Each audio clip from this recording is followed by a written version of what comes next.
everyone, this is Varsha. Welcome to Victory Education English Grammar class 6 से class 12 तक के student के लिए। और अगर कोई कॉम्पिटिटिव एग्जाम की प्रिपरेशन कर रहे हैं वो भी हमारे चैनल विक्ट्री एजुकेशन पर जाकर ये वीडियो देख सकते हैं। तो एज यू नो कि हमारा जो टॉपिक था चल रहा था that is non finite verb. Non finite verb होती है तीन तरह की, जो कि है इन्फिनिटिव, पार्टिसिपल एंड जेरेंड। तो इन्हीं सभी को हमने देखा था कहाँ कहाँ पर इन्फिनिटिव यूज होता है, किस वर्ब के बाद जेरेंड यूज होता है, ये सब हमने देखा था। पार्टिसिपल तो क्या होते हैं? पार्टिसिपल होते हैं एडजेक्टिव। तो एडजेक्टिव तो किसको क्वालिफाई करते हैं? नाउन या प्रोनाउन को। क्लियर? तो आज जो है ये नॉन फाइनाइट वर्ब की लास्ट वीडियो होने वाली है। देन आपका नॉन फाइनाइट वर्ब एकदम कंप्लीट हो जाएगा। उसके बाद हम देखेंगे अपना एक नया टॉपिक जो कि सबका ही फेवरेट होता है, दैट इज टेंस। तो जो नेक्स्ट टॉपिक होने वाला है वो होने वाला है टेंस। इसको आज अब फिनिश कर लेते हैं। देखो यहाँ पर हमने छोड़ा था वर्थ पर। वर्थ क्या है? वर्थ क्या होता है? देखो वर्थ है एडजेक्टिव। क्लियर? वर्थ क्या है हमारा? एडजेक्टिव। तो एडजेक्टिव के बाद सिंपल सी बात है, क्या आएगा? नाउन आएगा। तो नाउन होता है एक तो इन्फिनिटिव, होता है, एक होता है जेरेंड। इन्फिनिटिव होता है टू प्लस वर्ब का फर्स्ट फॉर्म एंड जेरेंड होता है आईएनजी वाला नाउन। तो इन दोनों में से ही कुछ ना कुछ तो आने वाला है। तो जो वर्थ होता है उसके बाद वर्थ तो हमारा एडजेक्टिव होता है, सभी को पता है। तो वर्थ के बाद इन्फिनिटिव नहीं आता है, वर्थ के बाद क्या आता है? जेरेंड, आईएनजी वाला नाउन। तो यहाँ पर एक एग्जाम्पल गिवन है, this movie is worth to watch. यहाँ पर क्या लिखा है? वर्थ क्या है हमारा? एडजेक्टिव। एडजेक्टिव के बाद लिखा हुआ है टू प्लस वर्ब का first form that is infinitive. और जैसा कि मैंने आपको बताया है कि इन्फिनिटिव नहीं आता है, क्या आता है? जेरेंड आता है। तो जेरेंड के लिए क्या हो जाएगा? ये वॉचिंग। वॉचिंग क्या हो जाएगा? वॉचिंग। यहाँ पर लिखा भी हुआ है वॉचिंग। तो जो हमारा करेक्ट सेंटेंस फॉर्मेशन बनेगा वो क्या बनेगा? This movie is worth watching. This movie is worth watching. तो क्या बताया मैंने वर्थ में? एक बार फिर से रिपीट कर लेते हैं। वर्थ क्या है हमारा? एडजेक्टिव है। एडजेक्टिव किसको क्वालिफाई करता है? नाउन को या फिर प्रोनाउन को। अब यहाँ पर नाउन आएगा। नाउन हमने पढ़े हैं नॉन फाइनाइट वर्ब में दो तरह के, इन्फिनिटिव एंड जेरेंड। इन्फिनिटिव होता है टू प्लस वर्ब का फर्स्ट फॉर्म एंड जेरेंड होता है आईएनजी वाला नाउन। तो वर्थ के बाद टू प्लस वर्ब का first form, it means infinitive नहीं आएगा। क्या आएगा इसके बाद? जेरेंड। तो हमने एग्जाम्पल के थ्रू इसको समझा है। कुछ और एग्जाम्पल भी हम करते हैं। देखो कुछ दो एग्जाम्पल यहाँ पर गिवन है। First one is the red fort is a worth seeing monument. The red fort is a worth seeing monument. Clear? Second one is the red fort is a monument worth seeing. तो देखो दोनों में कौन सा correct होगा, एक बार इसको हम करते हैं। द रेड फोर्ट क्या है? सब्जेक्ट। इस क्या है हमारा? वर्ब। यहाँ भी रेड फोर्ट क्या है? सब्जेक्ट। इस है हमारा वर्ब। अब देखो वर्थ है हमारा एडजेक्टिव। क्लियर? एंड मॉन्यूमेंट है हमारा नाउन। एंड हियर सीइंग, अब देखो ये मॉन्यूमेंट क्या है हमारा? नाउन। नाउन को कौन क्वालिफाई करता है? नाउन को क्वालिफाई करता है एडजेक्टिव। तो सपोज यहाँ पर ये क्या माना जाएगा? एडजेक्टिव। और एडजेक्टिव को भी एडजेक्टिव तो क्वालिफाई नहीं कर सकता, दो एडजेक्टिव एक साथ नहीं आ सकते हैं। तो ये सेंटेंस क्या हो गया हमारा? गलत हो गया। अब यहाँ पर हम चलते हैं, the red fort is a monument that is, जिसको हम क्या बोल सकते हैं? दैट इज वर्थ सीइंग, जो कि कैसा है? देखने लायक, वर्थ सीइंग। तो यहाँ पर ये जो सेंटेंस का फॉर्मेशन है ये क्या है हमारा? एकदम करेक्ट है। ये क्यों नहीं हुआ सही? देखो ये नाउन है, नाउन को क्वालिफाई एडजेक्टिव करता है। अब ये आईएनजी वाला अगर एडजेक्टिव की हम बात करें तो ये क्या हो जाएगा? पार्टिसिपल। और वर्थ भी हमारा क्या है? एडजेक्टिव। दो एडजेक्टिव तो एक साथ नहीं आ सकते हैं। तो क्या होगा? ये सेंटेंस रॉन्ग हो जाएगा। तो सेंटेंस जो करेक्ट है वो होगा the red fort is a monument that is worth seeing, जो कि कैसा है? देखने लायक है। तो आई होप सभी को यहाँ पर क्लियर हुआ होगा। कुछ और एग्जाम्पल है वो भी हम देखते हैं। देखो इन दो एग्जाम्पलों में उन्हीं को समझाने की कोशिश की है जो कि मैंने आपको बताया था। तो आप एक बार देख लीजिएगा, आपको क्लियर हो जाएगा। और फिर भी अगर कोई डाउट हो तो कमेंट सेक्शन में कमेंट करके जरूर बताइएगा। वर्थ से ही रिलेटेड कुछ और एग्जाम्पल गिवन है, देख लेते हैं। This novel is worth to read. This novel is worth to read. Worth है, वर्थ के बाद टू प्लस वर्ब का फर्स्ट फॉर्म नहीं आता है, तो क्या लिखेंगे हम इसको? Worth reading. This novel is worth reading, ये करेक्ट हो जाएगा। I prefer to listen western music, I prefer to listen western music. तो देखो to listen it means infinitive, तो प्रिफर के बाद तो मैंने बताया था जेरेंड आता है, इन्फिनेटिव नहीं आता है, तो क्या होगा I prefer listening, I prefer listening western music. Clear. Third देखते हैं, she avoid to travel in heavy traffic, she avoids to travel in heavy traffic. देखो अवॉइड, माइंड, रिमेंबर, ये जो तीन वर्ब होती है अवॉइड, माइंड, रिमेंबर, एक chart हमने देखा था, उस चार्ट में ये तीनों ही वर्ब थी अवॉइड, माइंड एंड रिमेंबर, और इन तीनों के ही बाद हमने क्या लिखा था जेरेंड। तो यहाँ पर क्या गिवन है, टू प्लस वर्ब का first form, to plus verb का first form, to plus verb का फर्स्ट फॉर्म, तो तीनों में ही ये क्या हो जाएगा, रॉन्ग हो जाएगा। तो करेक्ट जो है वो क्या बनेगा, she avoid travelling, she avoid travelling in heavy traffic. I don't mind driving if you are willing to do the navigation. I remember to have नहीं होगा, क्या हो जाएगा having, I remember having seen her before। Clear हुआ word सभी को? ज़्यादा कुछ नहीं था, बस वर्ड में इतना याद रखना है, वर्ड के बाद टू प्लस वर्ब का फर्स्ट फॉर्म नहीं आता है, वर्ड के बाद आता है ing noun that is a gerund. Clear. अब देखो हमने जेरेंड बहुत अच्छे से देख लिया है, बहुत सारी जो लिस्ट है हमने जेरेंड से रिलेटेड वो देख ली है। अब इन्फिनेटिव की तरफ चलते हैं।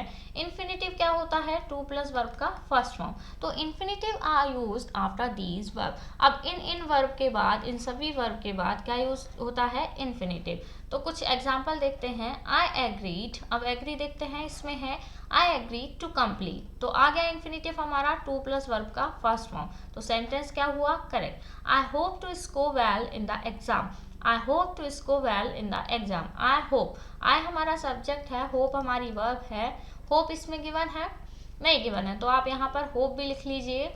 आई hope to score, to plus verb का first form that is infinitive, तो ये क्या हो जाएगा हमारा, एकदम करेक्ट हो जाएगा। क्लियर। अब इसी लिस्ट से रिलेटेड कुछ और एग्जाम्पल भी देख लेते हैं। एक्सरसाइज गिवन है आपको, देखते हैं यहाँ पर। शी हैज डिसाइडेड, देखो डिसाइडेड उसी लिस्ट में था, she has decided to leave, क्या आ जाएगा, टू लीव इंडिया, ये रॉन्ग होगा। रीमा रिफ्यूज, रिफ्यूज भी उसी लिस्ट का वर्ड है, रीमा रिफ्यूज टू टेक, क्या लिखोगे आप, टू टेक, टेकिंग गलत होगा। The institution can't afford, afford भी उसी लिस्ट का वर्ड है, अफोर्ड टू कीप, क्या लिखोगे, afford to keep all the staff. She tried, try भी उसी लिस्ट का वर्ड है, she tried to solve, resolve,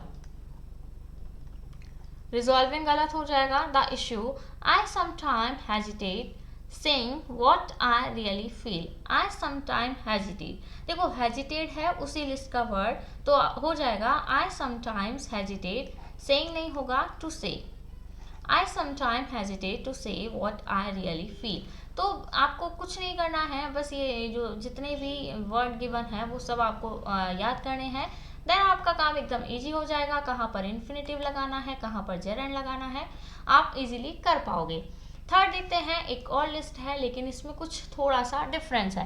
क्या है, फॉलोइंग वर्ड्स क्या लेते हैं, ऑब्जेक्ट। देखो इन सभी वर्ड्स के बाद क्या आएगा, टू प्लस वर्ब का first form, it means infinitive तो आएगा ही, लेकिन उससे पहले आपको क्या लगाना पड़ेगा, ऑब्जेक्ट। ऑब्जेक्टिव केस आपको पता है, जैसे सब्जेक्टिव केस होता है आई, ऑब्जेक्टिव होता है me, I, me, he, him, she, her, they, them, it, we, us। Clear. ये सारे क्या होते हैं, सब्जेक्टिव केस, एंड ये सभी होते हैं ऑब्जेक्टिव केस। तो इनमें से ऑब्जेक्ट या फिर कुछ और ऑब्जेक्ट भी इन सभी लिस्ट के बाद आ सकता है। क्लियर। अब देखते हैं हम एग्जाम्पल के थ्रू, तब अच्छे से क्लियर होगा आपको। फर्स्ट है माई पेरेंट्स एडवाइज्ड, देखो एडवाइज्ड, और देख लेते हैं told, encourage, allowed and instructed, ये सभी उसी लिस्ट के वर्ड हैं। अब इस लिस्ट के बाद क्या था, इन्फिनेटिव तो था, चेक कर लेते हैं। टू प्लस वर्ब का first form, to plus verb का first form here is also to plus verb का first form to go and to complete, सभी में इन्फिनेटिव गिवन है, सभी में इन्फिनेटिव गिवन है तो एकदम करेक्ट है। लेकिन एक और जो बात हमें याद रखनी है वो क्या है, टू प्लस वर्ब का फर्स्ट फॉर्म उससे पहले क्या मिलेगा आपको, ऑब्जेक्ट। मी ऑब्जेक्ट होता है, मी ऑब्जेक्ट होता है, मी ऑब्जेक्ट है, मी ऑब्जेक्ट है। एंड यहाँ पर देखो क्या दिया है, फ्रेशर्स, तो फ्रेशर्स भी क्या हुआ हमारा नाउन, तो नाउन और प्रोनाउन ऑब्जेक्ट और सब्जेक्ट दोनों होते हैं, तो फ्रेशर हमारा क्या हुआ, ऑब्जेक्ट हुआ। क्लियर हुआ सभी को। तो लिस्ट तो आपको याद करनी ही होगी, अदरवाइज तो कोई और तरीका नहीं है कि आप सही कर लो एग्जाम में। ये सारी लिस्ट आपको बार बार कम से कम नहीं तो 10 to 20 टाइम आपको ये रिवाइज करनी होगी। क्लियर। 4 देख लेते हैं। There are certain verbs expressing manner method which don't take infinitive directly. देखो यहाँ पर भी इन्फिनेटिव ही आएगा लेकिन डायरेक्टली नहीं आएगा। क्या आएगा, first they take an interrogative word, like एक इंटरोगेटिव वर्ड आ जाएगा, व्हाट, व्हेन, हाउ, कोई भी इंटरोगेटिव वर्ड है वो आएगा उससे पहले, देन उसके बाद क्या आएगा, टू प्लस वर्ब का first form that is infinitive. Clear. अब लिस्ट यहाँ पर गिवन है, teach, know, learn, wonder, discover, explain. Teach, know, learn, wonder, discover and explain. Example देखते हैं, क्या एग्जाम्पल गिवन है, इन्हीं से रिलेटेड जो एग्जाम्पल गिवन है। फर्स्ट है माई मदर, देखो टीच के प्लेस पर क्या आ गया, टॉट। एंड वंडर हमने देखा था, नो हमने देखा था, ये सारे ही वर्ड है। इनके बाद इन्फिनेटिव तो आएगा, टू प्लस वर्ब का first form infinitive, to plus verb का first form and to plus verb का फर्स्ट फॉर्म। लेकिन उससे पहले क्या बताया था, एक इंटरोगेटिव वर्ड आएगा जो कि है हाउ, हाउ एंड हाउ, सभी में आया है हाउ। तो तीनों सेंटेंस का फॉर्मेशन क्या है, एकदम करेक्ट है। My mother taught me how to do assign work on time. I wonder how to complete the assign work in the given time. I don't know how to read and write. Clear. एक last list और है, वो भी हम देख लेते हैं। With these verb where infinitive without to are use. देखो इन्फिनेटिव तो हमने देखा था, इन्फिनेटिव तो होता था टू प्लस वर्ब का फर्स्ट फॉर्म, लेकिन साथ ही साथ हमने देखा था वेयर इन्फिनेटिव। वेयर इन्फिनेटिव क्या था, without to. Without to it means verb का फर्स्ट फॉर्म ओनली। क्लियर। उनमें कुछ शब्द है, make, help, let, bid, have, know, feel, see, watch, notice and hear. देखो इसको याद करने का थोड़ा सा मैं आपको बता देती हूँ। आज जितनी भी सेंस ऑर्गन है, देखो सी करना, वॉच करना, नोटिस करना या फिर हियर करना, फील, नो, ये सारे क्या है, सेंस ऑर्गन से रिलेटेड वर्ड है। कुछ ही आपको याद करने हैं, bid, have, let, help and make. तो इन सभी के बाद आप क्या लगाओगे, bare infinitive, it means without to, only verb का फर्स्ट फॉर्म। देखते हैं, his parents made, his parents made my friend, ये तो ऑब्जेक्ट हुआ। his parents made my friend to work hard। अब to work hard नहीं आएगा, his parents made my friend work hard।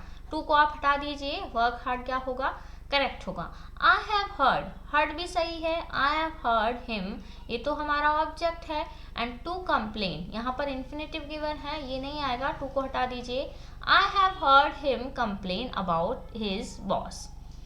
Clear. Next देखते हैं क्या गिवन है। अच्छा, जैसा कि मैंने आपको बोला था, this is the last list of today's video.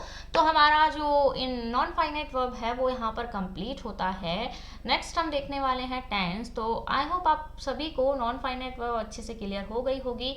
ऐसा नहीं है कि एक बार वीडियो देखने पर आपको सब कुछ लर्न हो जाएगा, समझ तो आ जाएगा, लेकिन कहीं पर अगर कुछ प्रॉब्लम भी हो तो आप वीडियो को रिपीट करके अगेन फिर से देख सकते हो। तो आज के लिए सिर्फ इतना ही। I hope you enjoy the video. Video को लाइक एंड चैनल को सब्सक्राइब करना ना भूले। Till then, thank you, bye bye.